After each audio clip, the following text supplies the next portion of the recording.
padà wà lọ́tọ̀ọ̀tọ̀ tí Abdurrahman bin Auf ó di yálàyà olówó ńlá á padà sọ fún wa ó ní yálàyà owó so gẹ́gẹ́ bó ṣe jẹ́ pé àfọwọ́ Sa'd bin Rabi' òun náà ní owó tiẹ̀ àmọ́ owó tiẹ̀ kò tó owó Abdurrahman bin Auf máa wò kò tó owó Abdurrahman bin Auf kọ́lọ̀ nǹkan mọ́ṣẹ́ bá yọnu sí wọn. tó tá a bá ń sọ̀rọ̀ nípa àfọwọ́ Abdurrahman bin Auf nínú àwọn ogun tá Ànábì jà sallallahu alayhi wa sallam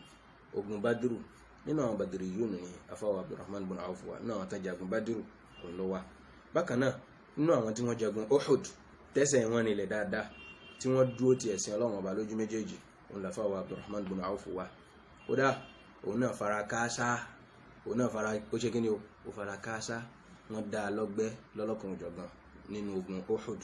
débi wípé ibẹ̀ náà ló ti dárọ lẹ́sẹ̀ rẹ̀ ò ti báláǹsì mọ́ radiyallahu ta'ala anhu. ìgbà tí wọ́n rí Abdurrahman bin Auf lásìkò ogun Uhud gẹ́gẹ́ bí gbogbo wa náà ṣe mọ̀ wípé ogun yìí ogun kan ni tí kò rọrùn nǹkan ò rọgbọ fáwọn olùgbàgbọ́ òdodo so àsìkò yìí Abdurrahman bin Auf náà wà náà àtàṣe léṣe gan àwọn tí wọ́n rí wọn ní tó wọ́n ní wọ́n ṣá bí ààyè tí ò dín ní ogún bí 20 places láti ṣá àbí ní ká sọ pé wọ́n ti gún àbí ká sọ pé wọ́n ti lù ní nǹkan kọ́lọ̀ nǹkan mọ́ṣẹ́ wà yọnu sí òun náà ni ò fi balance dáadáa mọ́ lẹ́sẹ̀ rẹ̀ fi rọ radiyallahu ta'ala ni ìmọ̀ ti ro nìní létà tí afọ́ Abdurrahman bin Auf tí ìmọ̀ ti ro tí bá ń rìn tó gbogbo ẹ̀ náà lórúkọ pé ajagun sójú ọ̀nà ẹ̀sìn Ọlọ́run ọba a sì fira wálẹ̀ fún ẹ̀sìn tí Ànábì wa Muhammad sallallahu alayhi wa sallam ẹ̀sìn tó mú wa tó afọ́ Abdurrahman bin Auf gbogbo ogun pátápátá ló jà pẹ̀lú Ànábì wa Muhammad sallallahu alayhi wa sallam láì sí exemption kankan gbogbo ẹ̀ pátápátá òun ló dúó ti Ànábì wa Muhammad sallallahu alayhi wa sallam lójú méjèèjì lẹ́yìn yẹn ìgbà tí Ànábì sallallahu alayhi wa sallam nínú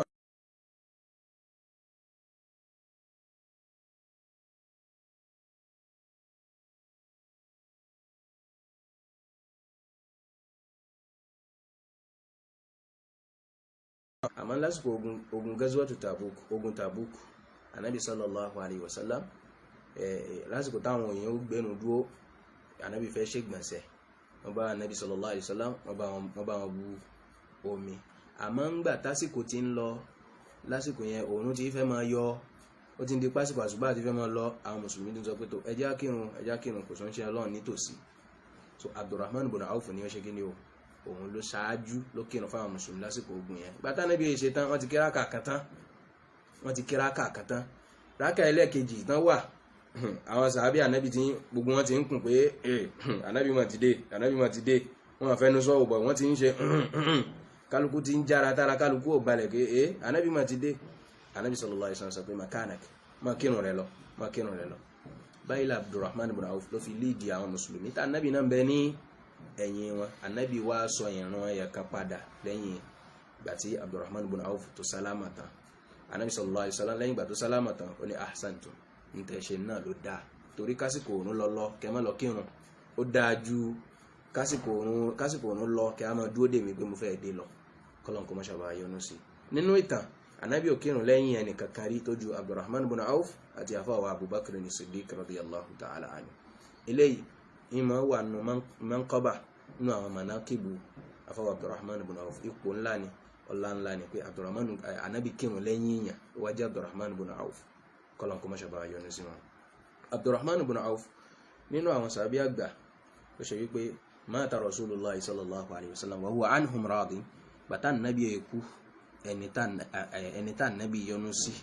òun ni Abdurrahman bin Auf òun ló wà tó Abdurrahman bin Auf tọ́bání ká máa sọ bọ́lọ́wọ́n ọba ṣe kẹ́ pẹ̀lú bó ṣe náwó sójú ọ̀nà Ọlọ́run ọba gbogbo alámọ̀ pé àfọ́ Abdurrahman bin Auf nínú àwọn olówó ńlá náà àwọn sàbí Ànábì ni tó wó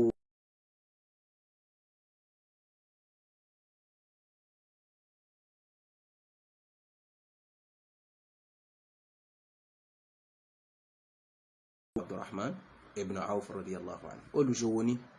ó sì jẹ́ nìkan tó lówó owó rẹ̀ pọ̀ débi wípé iye ẹrú tí àfọwọ́ Abdurrahman ibn Auf tó bọ́kùn lọ́rùn wọn àwọn olùkàtọ́ sọ pé ó lé ní 300,000 ẹwà àsìkò wọn èèyàn 1 2 3 4 5 wọ́n ní àwọn tó bọ́kùn ẹrú lọ́rùn wọn pé ìwọ ti dọmọlúwàbí ó ti di mùsùlùmí wọ́n náà lé ní 300,000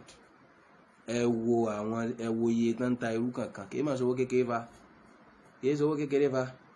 So kéèyàn tó wà nípò pé à ń bọ́kùn ẹrú lọ́rùn iye number of people báyẹn ẹ imagine bó olówó rẹ̀ ó ṣe rí radiyallahu ta'ala anhu kọ́lọ́n kó má ṣàbà yọ́nú sí. afọwọ́ Abdurrahman ibn Auf ó wà nú àwọn tí wọ́n fọ́ǹdì ogun Tabuk ogun tí ànábì ti kéde pé tó tàlẹ́ntì ọ̀nà ṣe ọlọ́run lọ́wọ́ o tàlẹ́ntì ọ̀nà ẹ̀sìn ọlọ́run ọba lọ́wọ́ ogun yìí bùkátà owó. nínú àwọn tí wọ́n sponsor ogun yẹn wọ́n afọwọ́ Abdurrahman ibn Auf radiyallahu ta'ala anhu nínú wọn ni wọ́n wà. afọwọ́ Abdurrahman ibn Auf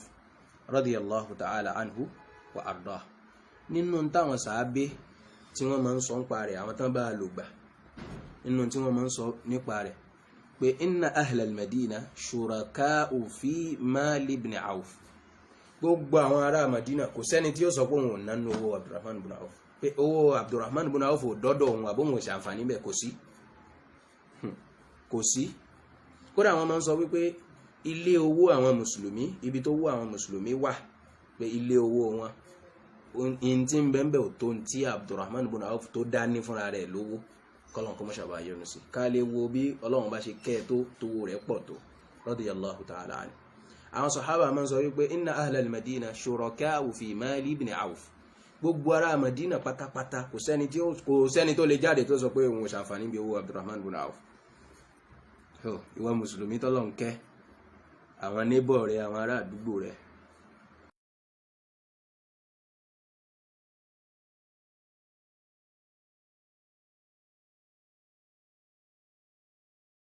náà ni bámúbámú ni mo yó èmi ò mọ̀ pé bí ń pẹ́ nìkankan àwọn ará àdúgbò yòókù ebi ò bá pa wọ́n ní mùsùlùmí ẹ̀bọ́n ń lọ mọ́ṣáláṣí orí ọ̀pọ̀lọpọ̀ wọn pé ó ti fẹ́ bá tẹlòmíì jẹ́ ìwọ sì ní ẹnìkan kò ṣàǹfààní lára rẹ̀ ó jọ àwọn sàhábì Ànábì sallallahu alaihi wasallam ó jọ àwọn ẹni rí àná. ẹ wo ipò tí Abdurrahman ibn Auf wà pé gbogbo àwọn tí wọ́n ń bẹ nílùú kò sẹ́ni tí ó sọ pé òun ò jàǹfààní bí owó Abdurrahman ibn Auf. ẹ wá gbọ́ ọ̀nà wo ni wọ́n fi jàǹfààní nínú rẹ̀ òun ni thuluthun yuqriduhum ìdá tá bá dá owó Abdurrahman tá bá dá sí mẹ́ta ìdá kan náà dá mẹ́ta rẹ̀ ìmọ̀ ń yá wọn ẹni tó bá fẹ́ yáwó ó yá ẹ wá yáwó ìdá kan náà dá mẹ́ta owó rẹ̀ ìmọ̀ yá radiyallahu ìmọ̀ yá wọn wa thuluthun yaqdi anhum duyunahum ìdá kan náà dá mẹ́ta rẹ̀ ìmọ̀ fi bá wọn san gbèsè ẹni tó bá ti wá tó bá ti ní tó mo mọ̀ jẹ gbèsè látijọ́ yìí ìmọ̀ rí gbèsè mi san Abdurrahman ó sì ṣe kíni o radiyallahu ta'ala anhu yóò sì múnú owó rẹ̀ yóò sì bá wọn san gbèsè rẹ̀ yóò sì bá wọn san gbèsè wọn. wa thuluthun ìdá kẹta àgbẹ̀yìn yasiluhum ìmọ̀ fi fàájú wọn mọ́ra ìmọ̀ fi ṣe dáadáa sí wọn wa yu'tihim ìsì máa fún wọn. Abdurrahman ibn Auf bóun ṣe ń lo láìfì tiẹ̀ nìyẹn bóun ṣe ń ṣòwò tiẹ̀ nìyẹn. ìdá kan nínú ìdá mẹ́ta yóò fi bá wọn san gbèsè ìdá kan nínú ìdá mẹ́ta yóò yá wọn ẹni tó bá fẹ́ yáwó ìdá kan nínú ìdá mẹ́ta yóò fún wọn yóò dáṣì wọn bóun ṣe ń ṣòwò tiẹ̀ nìyẹn radiyallahu ta'ala anhu wa arda. afáwọn Abdurrahman ibn Auf kọ́lọ̀ kó mọ́ṣàbà yọ́nú sí nínáwó rẹ̀ kò láàlà. so nígbà tá Ànábì sallallahu alaihi wasallam kú nínú àwọn tí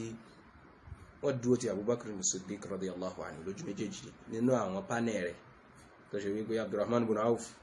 gbòógì ni ó dúró táwọn sàbí Ànábì púpọ̀. lẹ́yìn àfọwọ́ Abubakar Umar nínú àwọn gbòógì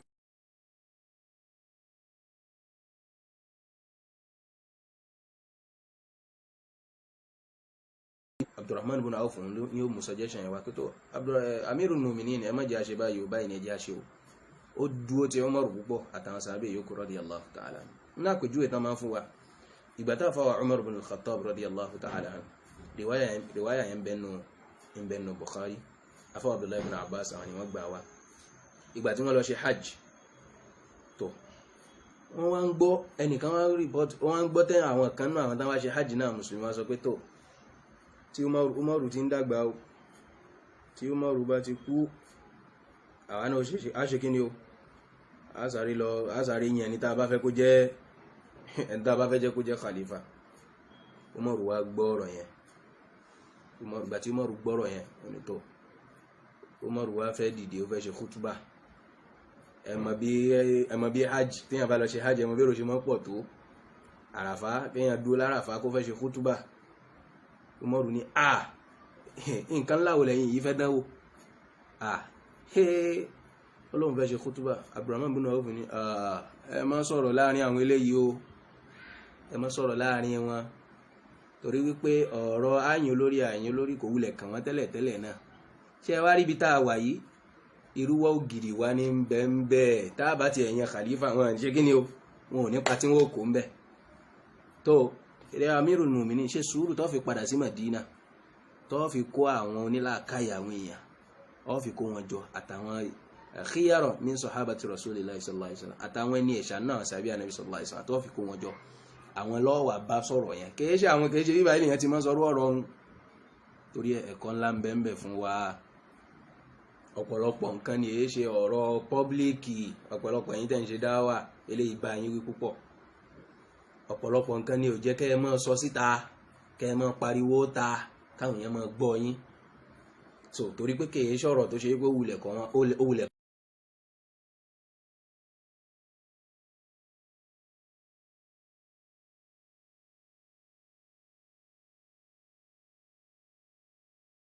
wọ́n wà máa dàrú, gbogbo wọ́n wà nù dàmúdàbò wọn ní máa tó yẹ káwọn ṣe pé àtò ewu tún ni wọ́n tún ṣe ń sìn, wọ́n mọ̀ tún bára wọn jà ní eléyìí tún sọ tọ̀hún sọ àti ẹ̀ tí wá sọnù báyìí àmọ́ tó yẹ ká ṣe mọ́.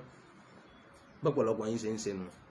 tí Umaru fẹ́ ṣe ń jò ní ní Abdurrahman bin Awf ló mú suggestion pé irúwọ́ ògiri wa ní bẹ́ẹ̀ ń bì báyìí o, irú ọ̀rọ̀ báyìí àhesọ ń bí, irú ọ̀rọ̀ báyìí àhesọ nírú bí báyìí. jẹ́ ká dé lu Madina, ibi tó ṣe wípé ibẹ̀ gan ni àwọn olórí pípé èèyàn, àwọn tí ọ̀rọ̀ kàn lójú méjèèjì, ibẹ̀ ni ká ti ṣe kí ni o, ibẹ̀ ni kò ti discuss ẹ̀, má discuss ẹ̀ ń bíbà yìí o. so àwọn èèyàn ti wá sọ Facebook àbí Twitter àbí WhatsApp wọ́n ti sọ di àyè ibi tá a ti ń ṣe kí ni o, tá a ti ń tú àwọn nǹkan tó ṣe wípé láàárín àwọn olùmọ̀ ló yẹ kó ti máa lọ, láàrin àwọn àfá àwọn khawas khiyar min talabatil ilm lè ẹkó ti máa lọ. ó wá di discussion tó ṣe wípé ó wá di gbogbogbò. àwọn èèyàn fẹ́ lè wò pé ṣé súnà ànábì náà ni èmi ò ṣe o, súnà náà ló ní ká máa ṣe gbogbo tẹ́ ń ṣe yìí. láwọn èèyàn wọ́n di tọ́ọ̀gì kalẹ̀, wọ́n di ẹni tí wọ́n ṣe tó ṣe wípé alfàṣà ọ̀rọ̀ tí ò nítumọ̀ lórúkọ pé à ń ṣe kí ni o, lórúkọ pé à ń dìfẹ́ndì súnà ànábì sallallahu alaihi wasallam. Umaru fẹ́ dìfẹ́ndì súnnà ni níjọ́ ní. Abdurrahman bin Awf ní rárá kìí ṣe bíbáyìí, ẹ jẹ́ wá platform mi, torí pé irú ògiri wá ní bẹ́ ń bíbáyìí. so ẹ̀yin náà ẹ ṣe kí ni o, ẹ mójútó ra yín, ẹ̀yin tẹ́ ń pèpè sójú ọ̀nà Ọlọ́run. kìí ṣe gbogbo nǹkan la máa ń ṣe kí ni o, la máa ń tú síta. kìí ṣe gbogbo nǹkan òun ni ẹwà ẹlòmí yóò kọ mọ̀kọ́lá látàárọ̀ dalẹ́, ẹ̀rọ bí kìí sùn ni, ẹ̀rọ bí kìí ṣe kìyàmù lẹ́lì ni, yóò àmọ́ rojọ́ tó ṣe wípé táwọn àmì tó ṣe wípé ọ̀rọ̀ ṣahádàtù an la ilaha illallah kò yé wọn sí, ọ̀rọ̀ ṣahádàtù anna Muhammadar Rasulullah.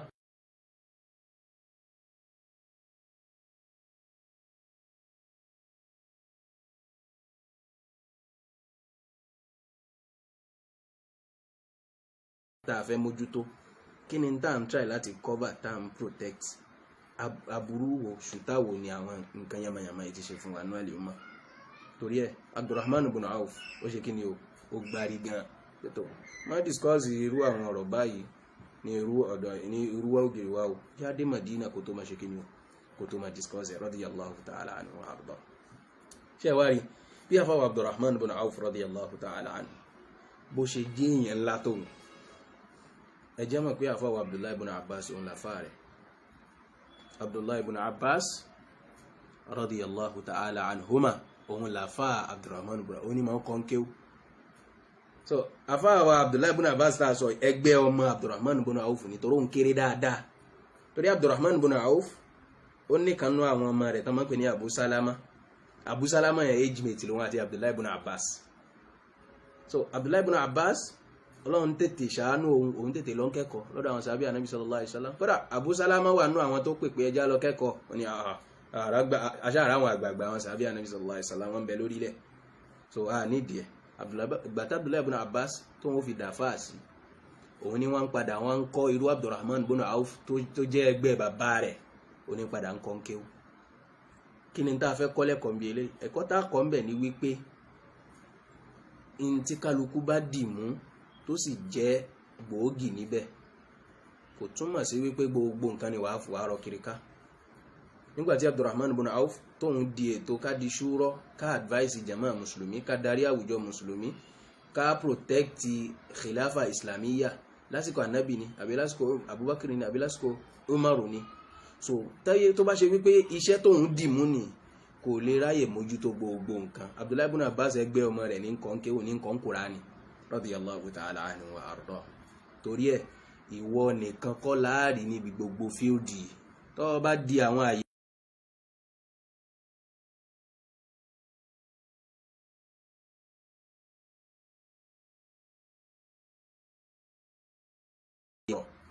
tán bá wá sọ wípé tó èèyàn ńlá ni ọ́ nídìí ẹ̀sìn Ọlọ́run àmọ́ ẹgbẹ́ ọmọ rẹ̀ ẹ jẹ́ kó wá máa kọ́ yín níbi ìntẹ́ẹ̀mà ẹ wà máa wò pé irú wa lélẹ́yìí ó máa ṣe kí ni o. Àwọn sàbí Ànábì ò rí bẹ́ẹ̀. Ojú ó tì í kó ṣe wípé ẹgbẹ́ ọmọ rẹ̀ ní wàá máa kọ́ ní Kùránì. Ní tí ò jẹ́ kọ́pọ̀lọpọ̀ ẹlòmíì mọ Kùránì káàdì ní eléni o. Ó rò pé àwa ti dàgbà lábàtì ẹ̀ láà fẹ́ kọ́ Kùránì nsìn. Ṣé àwọn ẹgbẹ́ ọmọ wa ni kán máa pè sí wa lẹ́nu? Ó jọ àwọn sàbí Ànábì wa Muhammad sallallahu alayhi wa sallam. Báyìí kó a bá jọ àwọn sàbí Ànábì ni ní tijú lérí àtàbà ti gúdù ká jẹ́ pé ẹni tó bá jọ ọmọ wa àbẹ́ni tó bá jẹ́ gbé ọmọ wa kó ṣe kí ni o, kó fà wá ń tẹ̀tẹ́, kó kọ́ wa, kó nù wá ká lè mọ̀ dáadáa. Kọ́lọ̀ kó mọ́ṣàbà yọ ní sí àfọwọ́ Abdurrahman ibn Auf. Àfọwọ́ Abdurrahman ibn Auf ó ṣe dáadáa fún àlè ọmọ yìí. Nínú dáadáa tí Abdurrahman ibn Auf radiyallahu ta'ala anhu nínú dáadáa tó ṣe fún àlè ọmọ yìí òun ni wípé ńgbà tí Umaru ó fi kú,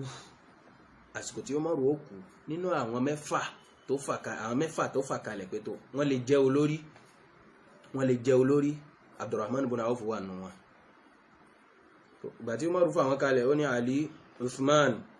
Talha, Sa'ad ibn Abi Waqqas, Abdurrahman ibn Auf àti Zubair. Ó láwọn mẹ́fẹ̀ẹ̀fà yẹn àwọn nìkan yan olórí láàrin ara wọn. Tó ìgbà tí Umaru kú àwọn mẹ́fà yẹn kó jọ lóòótọ́. Ìgbà tán kó jọ àwọn mẹ́ta kọ́kọ́ dọ́rọ̀pù fún àwọn mẹ́ta náà sàbí Ànábì sallallahu alaihi wasallam wọ́n dọ́rọ̀pù pé tó èmi wálẹ̀ èmi ò jẹ́ ẹ̀jẹ̀ mo mẹ́yìn mẹ́ta. Sa'ad ibn Abi Waqqas ó wálẹ̀ Ọlọ́run òjò lórí. Àfáwà Talha Ọlọ́run òjò lórí. Bákan náà àfáwà Zubair ibn al-Awwam àwọn náà láwọn ò jẹ́. Wọ́n wá nominate Abdurrahman ibn Auf àti Ali ibn Abi Talib àti àfáwà Uthman ibn Affan. Àwọn mẹ́tẹ̀ẹ̀ta yẹn ló wá kù.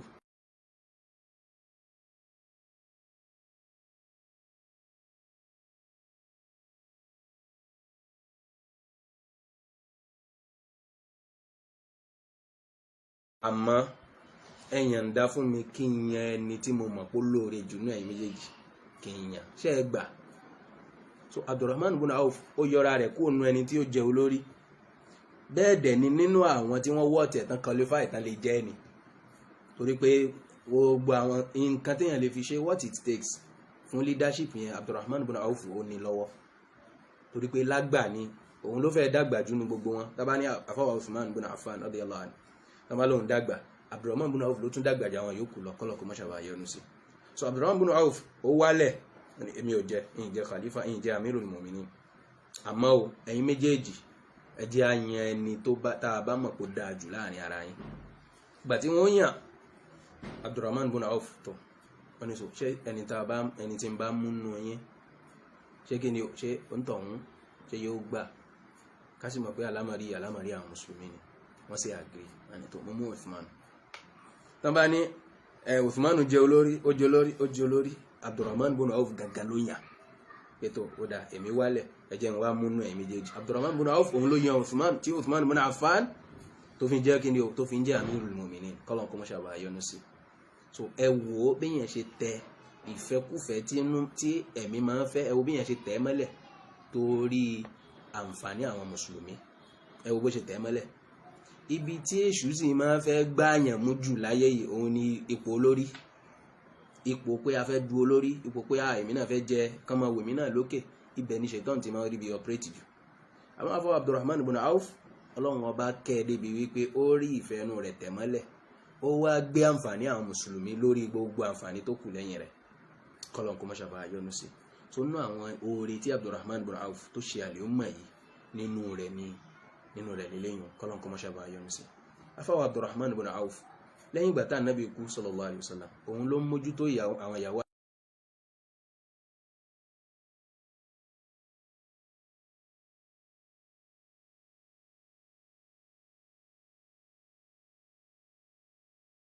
nínú property rẹ̀. Ó tún àwọ́dù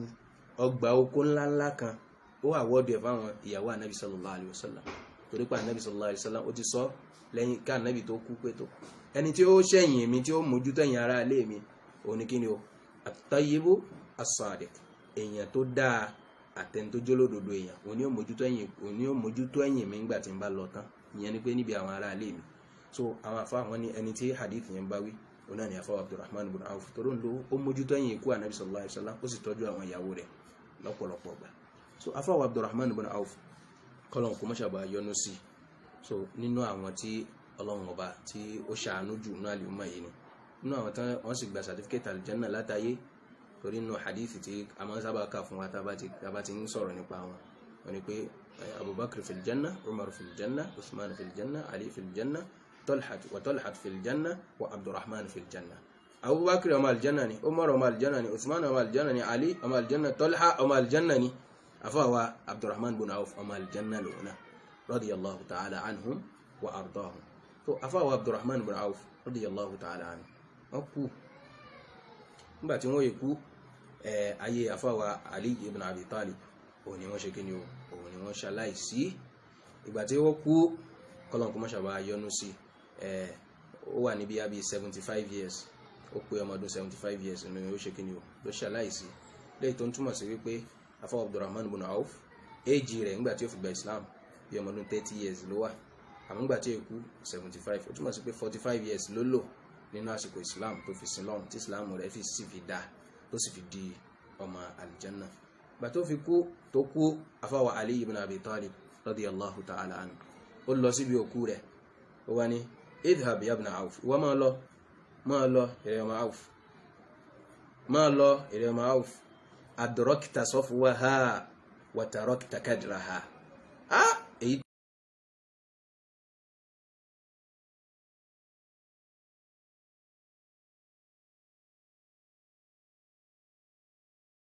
tó burú jù tí ò tiẹ̀ dá rárá òun ló ti fílẹ̀ fún wa yìí.